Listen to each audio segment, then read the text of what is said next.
Hello friends. आज की video में हम लोग सरकार द्वारा पास किए गए तीनों एक्ट्स के बारे में बात करेंगे जिसका विरोध फार्मर्स कर रहे हैं और मांग कर रहे हैं कि इन बिल्स को वापस लिया जाए। बट सरकार चाहती है कि अगर इन बिल्स में कोई भी कमी है तो उस पर बात की जाए ताकि उन कमियों को दूर किया जा सके।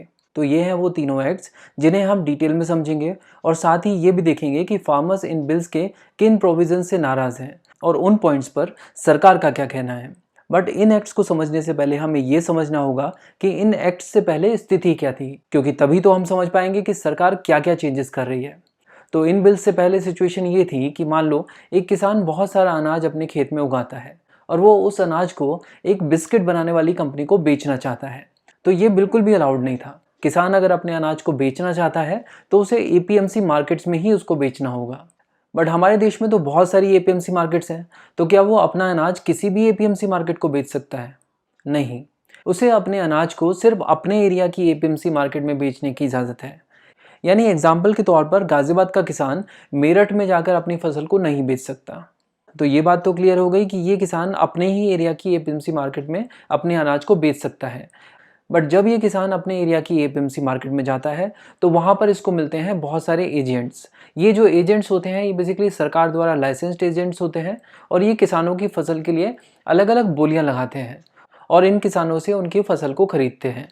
नियम ये है कि बोली एमएसपी रेट से ज़्यादा होनी चाहिए और ये जो एमएसपी है यानी मिनिमम सपोर्ट प्राइस, ये सरकार तय करती है।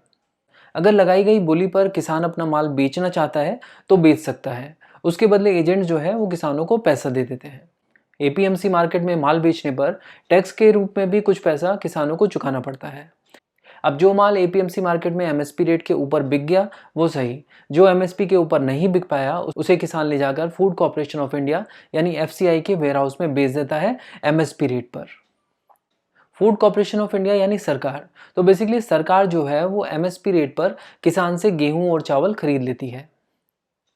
अब देखते हैं कि सरकार का पहला एक्ट इस प्रोसेस में क्या क्या बदलाव कर रहा है। इस एक्ट में लिखा है कि अब ये ज़रूरी नहीं है कि आप सिर्फ अपने एरिया की एपीएमसी मार्केट में ही अपना माल बेच सकें। अब आप पूरे देश में किसी भी एपीएमसी में जहाँ पर भी आपको सही रेट मिल रहा है वहाँ पे अपना माल बेच सकते हैं। और सिर्फ इतना ही नहीं, अगर किसान चाहे तो डायरेक्टली कंपनीज को भी या फिर किसी को भी अपना माल एपीएमसी के बाहर भी बेच सकता है।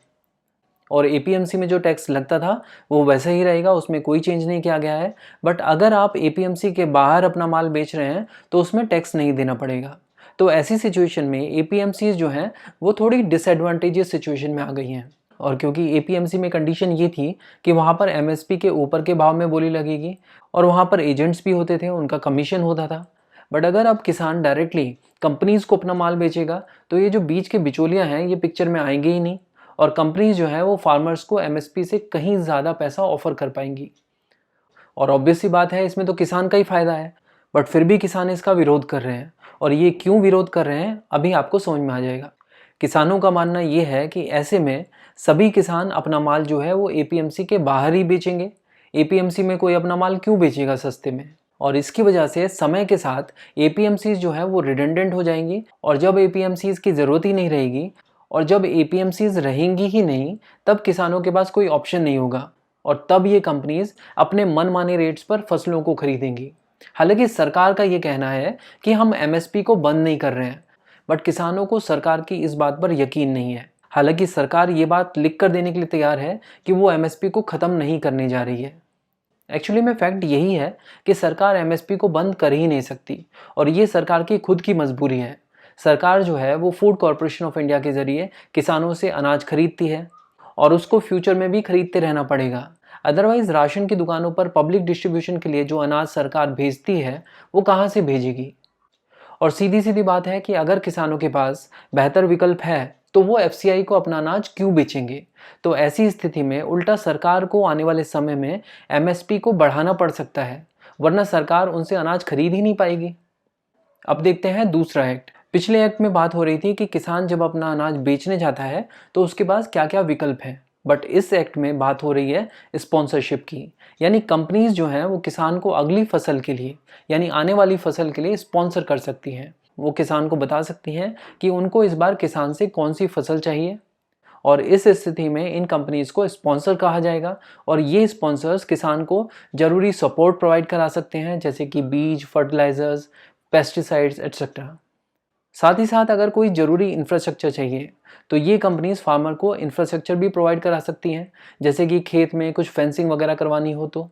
और ये सब होगा एक कॉन्ट्रैक्ट के थ्रू, यानी स्पॉन्सर्स और फार्मर्स एक कॉन्ट्रैक्ट साइन करेंगे इस पूरे प्रोसेस के शुरू होने से पहले, जिसमें ये सारी कंडीशंस लिखी होंगी कि किसान कितनी फसल उगाएगा, उसको कितना दाम दिया जाएगा, स्पॉन्सर क्या क्या सपोर्ट करने वाला है। यानी इस एक्ट के थ्रू कॉन्ट्रैक्ट फार्मिंग इंट्रोड्यूस की जा रही है। किसान जो है वो स्पॉन्सर्स के हिसाब से फसल उगाएगा और स्पॉन्सर उसे पैसा दे देगा।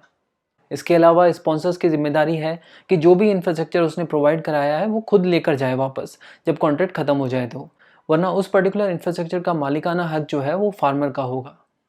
इस एक्ट में ये भी लिखा हुआ है कि अगर फार्मर और स्पॉन्सर के बीच में कोई डिस्प्यूट होता है तो वो मामला एसडीएम लेवल पर हैंडल किया जाएगा, और अगर एसडीएम के फैसले से कोई भी पार्टी नाराज है या सहमत नहीं है तो वो कलेक्टर को अपील कर सकती है। तो कहने का मतलब ये है कि कोई भी डिस्प्यूट कोर्ट में नहीं जाएगा।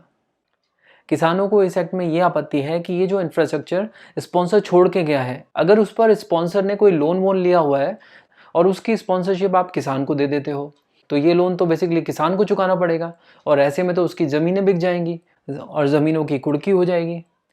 दूसरी दिक्कत ये है कि ये कंपनीज जो किसानों के साथ कॉन्ट्रैक्ट साइन करेंगी, ये कौन सी कंपनीज होंगी? गवर्नमेंट ने इसके लिए कोई रूल्स या रेगुलेशन तो बनाए नहीं है। गवर्नमेंट ने इस एक्ट में सिर्फ इतना लिखा है कि अगर किसी के पास भी पैन कार्ड है तो वो किसानों की सहमति से कॉन्ट्रैक्ट कर सकता है, बट किसान कहाँ उनकी छानबीन करते फिरेंगे? अगर कोई कंपनी फर्जी निकली तो, मान लो एक कंपनी ने किसान के साथ कॉन्ट्रैक्ट कर लिया कि तुम टोबैको की खेती करो, और जब फसल तैयार हुई तो कंपनी के अते पते नहीं है, तो ये किसान इतना सारा तंबाकू लेकर कहाँ कहाँ फिरेगा? और तीसरा इशू फार्मर्स के लिए ये है कि डिस्प्यूट्स के लिए कोर्ट्स में क्यों नहीं जा सकते? हालांकि सरकार ने ये माना था कि फार्मर्स जो हैं वो इतने ज़्यादा कंफर्टेबल नहीं रहेंगे कि वो कोर्ट्स में कंपनीज से लड़ें, क्योंकि उसके लिए एक बहुत ही महंगे वकील की ज़रूरत पड़ेगी और ये सब। मगर फिर भी फार्मर्स की अब ये डिमांड है कि उनको कोर्ट्स में जाना अलाउ होना चाहिए। अब बात करते हैं तीसरे एक्ट की, जो है एसेंशियल कमोडिटीज़ एक्ट 1955, जिसे अमेंड किया गया है, जो ये कहता है कि एसेंशियल कमोडिटीज़ जैसे कि पेट्रोल, डीजल, खाने की चीज़ें, फ्रूट्स, वेजिटेबल्स, इन सब चीज़ों की कालाबाजारी नहीं की जा सकती। इनको एक लिमिट से ज़्यादा स्टोर करके नहीं रखा जा सकता। बट अब इस एक्ट में सरकार ने ये चेंज किया है कि अब एसेंशियल कमोडिटीज़ जैसे कि दाल, onion, potato, edible oils etcetera को इस लिस्ट से बाहर कर दिया है। इसका मतलब ये है कि अगर कोई भी चाहे तो इन चीज़ों को अपने घर में या गोदामों में भर के रख सकता है। और ये इसलिए किया गया है क्योंकि जब ये कंपनीज फार्मर्स से अनाज खरीदेंगी तो उन्हें इसे स्टोर करके भी रखना पड़ेगा ही, ऑब्वियस सी बात है। और वैसे भी इस एक्ट से रिलेटेड फार्मर्स को कोई खास दिक्कत है भी नहीं। इंडिया की हिस्ट्री और इंडियन पॉलिटी को डिटेल में समझने के लिए बुक्स तवा की प्लेलिस्ट को फॉलो कीजिए, लिंक आपको डिस्क्रिप्शन में मिल जाएगा। Thank you so much for watching books Tawa.